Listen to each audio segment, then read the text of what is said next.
కొలస్సీలకు రాసిన పత్రిక 3వ అధ్యాయం. కొలస్సీలకు రాసిన పత్రిక పక్కనే ఉంటుంది. ఇప్పుడు మీరు చదివిన ఎఫెసీయులకు రాసిన పత్రిక పక్కనే.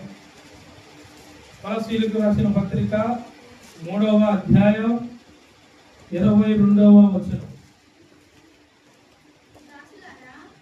దాసులారా, మనుషులను సంతోషపెట్టిన వారైనట్టు కంటికి కనబడవలనని కాక ప్రభువునకు భయపడుచు ఎలా ఉండాలి?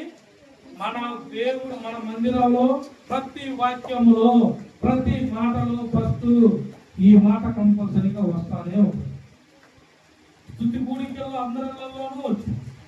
దేవుడి దగ్గర మనం ఎలా ఉండాలి? ముందుగా భయపడాలి, భయభక్తులు కలిగి జీవించాలి, దేవుడితో మనం కట్టబడాలి. దేవుడితో మనం ఉండటానికి మనం ముందు ఏమి నేర్చుకోవాలి? దేవుడంటే భయం.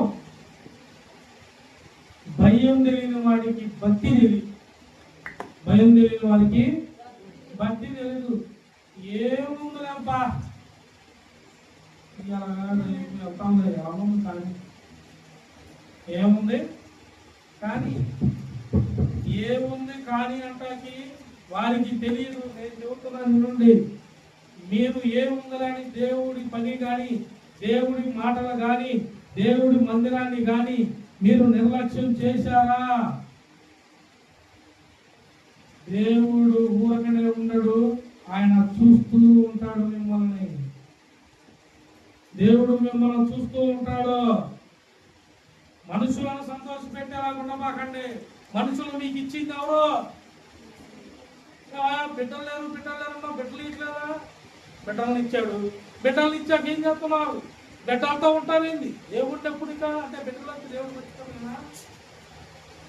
ఉద్యోగాలు అంటారు, ఉద్యోగాలంతా దేవుడు మర్చిపోవట్లేదా? పనులు అంటారు, పనులైతే దేవుడు మర్చిపోతారా? ధనం అంటారు, ధనం అయితే దేవుడు మర్చిపోతారా? ఆహారం అంటారు, ఆహారం దాకా అమ్మారిద్దరు పోతారు.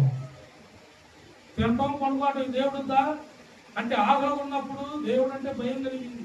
దేవుడు మా పక్షాన కార్యం చేయాలని అనుకున్నారు, ప్రయాసపడ్డారు, భక్తి కలిగిన జీవితం చేశారు. దేవుడు అది మీకు ఇచ్చాక